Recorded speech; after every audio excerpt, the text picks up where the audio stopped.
사랑하는 성도 여러분, 오늘 또 함께 말씀으로 또 찬양으로 기도로 하루를 시작한 여러분에게 오늘 하루의 삶이 참으로 복된 하루가 되기를 주의 이름으로 축복합니다. 오늘은 찬송가 420장 부르시면 되겠고요. 신명기 27장 11절로 26절 어제에서 말씀 함께 나누도록 하겠습니다.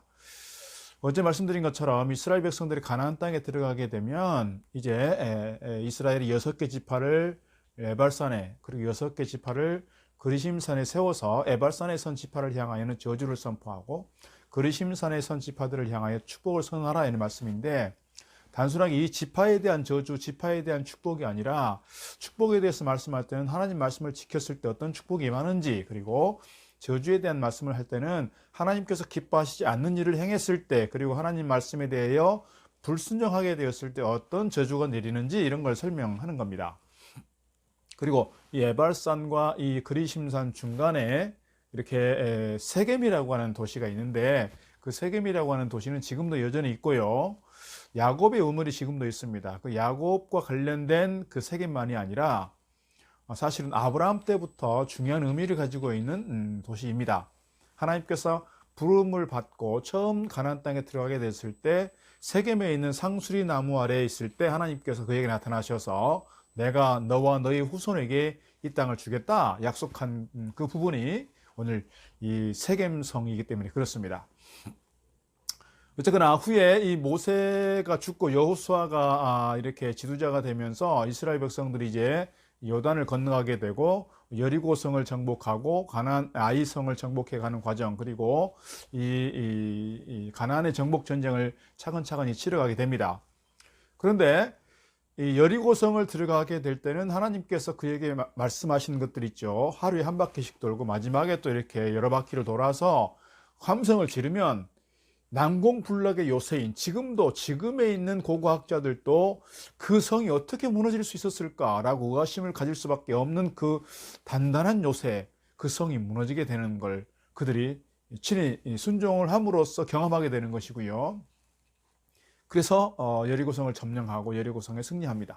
그리고 다음 성이 아이성인데, 아이성은 규모가 적은 성이어서 사실은 3,000명만 보내게 되지요. 그런데 이 정도면 충분히 이길 수 있다고 생각했던 그들이 사실 패배하고 돌아섭니다. 그리고 나서 눈물 뿌리며 도대체 이게 무슨 이유입니까? 이게 도대체 무슨 일입니까? 그래서 그 패배의 원인을 찾게 되고 결국 아간을 찾아내게 되죠. 그리고 그 실패의 원인, 패배의 원인을 제거한 다음에 다시 공격하게 되었을 때 이제 아이성은 그들에게 승리로 다가오게 됩니다.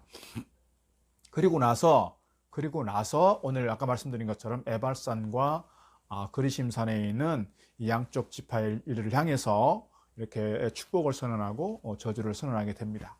이 내용이, 이렇게 축복을 선언하고 저주를 선언하는 내용이 사실은 오늘 본문 이후의 말씀입니다. 내일 다루게 될 그 신명기 28장의 말씀 전반부는 이런 축복에 대한 내용이고요. 오늘 본문은 사실 저주에 대한 내용이고, 신명기 28장 중간 이후로도 사실은 저주에 대한 내용입니다. 오늘 특별히 오늘의 주 내용은 저주에 관한 이야기입니다. 저주에 관한 내용을 좀 다루기 전에 왜 하나님께서는 이렇게 그리심산을 축복의 산으로 하고 에발산을 이렇게 저주의 산으로 했을까? 제가 어제 말씀을 드린 것처럼 에발산은 이 돌이 많은 산이긴 합니다. 돌이 많은 데다가 나무가 별로 없어서 되게 민둥산처럼 되어 있습니다.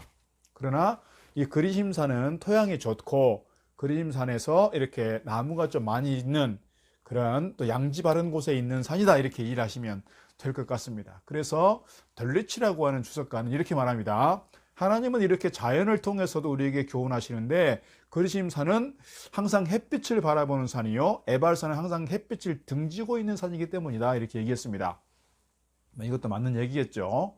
그리심산은 항상 양지 쪽에서 햇빛을 바라보고 있고, 그래서 토양도 좋은 데다가, 그러니까 하나님의 은혜를 입어서 이 산이 축복의 산이라고 상징적으로 이해해 주는 것 같고요. 에발산은 민둥산이기도 하고 음지 쪽을 주로 방향을 가지고 있고요. 또 돌이 많은 지역이다 보니 저주받은 산이다, 이렇게 이해할 수가 있는 것이죠. 중요한 것은 오늘 우리가 이런 부분을 해석을 할 때 오늘 우리의 마음이, 우리의 심령이 응달 쪽에서 햇빛을 바라보지 않고 하나님의 은혜를 구하지 않고 하나님의 뜻을 구하지 않고 그저 세상을 바라보고 살아가는 사람, 저주받은 삶 살 수밖에 없고, 오늘 우리가 우리의 마음의 토양을 좀 잘 다듬어서 옥토가 되게 하고, 더 나아가서 하나님의 은혜를 구하고 하나님의 뜻을 구하는 삶, 하나님의 은혜를 사모하는 삶 살아갈 때 우리는 축복의 삶을 살아갈 수 있다는 것을 우리에게 가르쳐 주는 것 같습니다. 모세가 죽기 전에 모압의 언약을 통해서 복과 저주를 이스라엘 앞에 두었습니다. 사실은 이 시기가 중요한 것 같습니다. 모세가 죽고 여호수아가 이제 이 지도자가 되어서 가나안 정복 전쟁을 치러갈 때 앞서 말씀드린 것처럼 이 축복과 저주를 선언한 장소가 그리심산과 에발산일 뿐만 아니라 그 상황이 또는 그 시간적 배경이 앞서 말씀드린 것처럼 여리고성을 이기고 아이성에서 패배하고 그리고 승리하고 난 다음에 이루어진 일입니다. 그래서 이스라엘 백성들이 이 말씀을 들을 때 정말 하나님 말씀을 잘 순종하면 우리가 축복받는 삶 살 수 있고, 하나님의 말씀을 거절하고 하나님의 말씀을 순종하지 않았을 때 우리는 이렇게 저주받는 삶 살 수밖에 없고 하는 것을 정말 생생하게 그들이 아마 경험하고 느끼고 피부적으로 그렇게 생각하였을 것이라 생각합니다. 오늘 이렇게 시간적 배경을 가지고 이렇게 저주와 축복에 대해서 말씀했을 때 그들에게는 참 귀에 쏙쏙 들어오는 그런 말씀이셨을 것이라 하는 거예요. 오늘 저주의 내용을 몇 가지를 좀 살펴보자면, 첫 번째 등장하는 것이 뭐냐면 우상을 숭배하는 것입니다. 하나님께서 가장 싫어하시는 것이 우상을 숭배하는 것이고요. 두 번째가 부모를 경히 여기는 것입니다. 이것은 하나님과의 관계, 부모와의 관계, 이 관계 속에서 일어나는 죄악의 문제입니다. 부모에 대해서, 눈에 보이는 부모에 대해서 공경하지 않으면서 눈에 보이는 하나님을 섬길 수 있다는 것은 거짓말이다, 그런 얘기죠. 그런 점에서 하나님과 우리와의 관계, 부모와 우리와의 관계에 대한 부분을 잘 정리해 주는 것 같습니다. 부모의 관계에서, 하나님과의 관계에서 하나님에 대해서 멸시하고 우상을 숭배하는 것, 그리고 부모를 저주하고 부모를 경히 여기고 부모에 불순종하는 것은 저주받는 일이다, 그런 말씀 되겠습니다. 그리고 이웃의 땅에 경계표를 옮겨서 손해를 끼치지 마라, 맹인에게 길을 잃게 하지 마라, 나그네나 과부나 고아의 재판 과정에서 공정하게 하라 하는 말씀들을 하고 있습니다. 이 부분에 대해서는 우리가 이웃과의 관계를 좀 생각해 볼 수 있습니다. 특별히 약자들에 대한, 사회적 약자들에 대한 존중에 대한 부분을 엊그제에 이어서 계속해서 말씀해 가는 것입니다. 그런 사람들을 차별하는 것이 아니라 차별하지 않고 함께 사랑하면서 하나님 나라를 이루어가는 것, 이것이 하나님 사랑의 기준이고 하나님 나라의 기준이다, 이렇게 말씀드릴 수가 있겠습니다. 그리고 이어지는 내용은요, 하나님께서 세우신 인간의 질서가 있는데 성적인 관계에서의 문제입니다.